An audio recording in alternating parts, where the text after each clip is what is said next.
नाज़रीन जुंगशाई मां के अपडेट कंदा हलूं। रिपोर्ट करे पिया हुज़ूर अहमद ब्रोही। जुंगशाई शहर जे government boys main primary school जी बिल्डिंग कंहिं बि वक़्तु ढही सघे थी।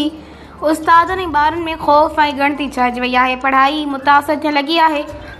तफ़सील मुताबिक़ जुंगशाई शहर जे main Sindhi primary boys school सहूलियतुनि जी खोट, इमारतुनि जी हालत ज़बून हुअण सबबि सवें शागिर्दनि समेत उस्तादनि जूं ज़िंदगियूं ख़तरे हेठि आहिनि।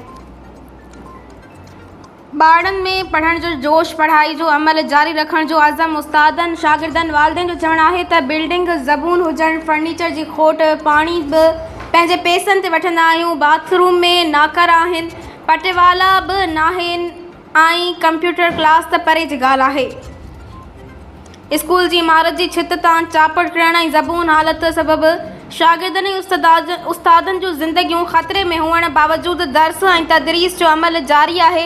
नुमाइंदनि सां शागिर्दनि ऐं उस्तादनि वीचार वञी त चयो त हिते के बि बुनियादी सहूलियतूं जहिड़ो कि पाणी, बिजली, पंखा, फर्नीचर, वॉशरूम्स ऐं कंप्यूटर लैब न आहिनि ऐं स्टाफ बि न आहे।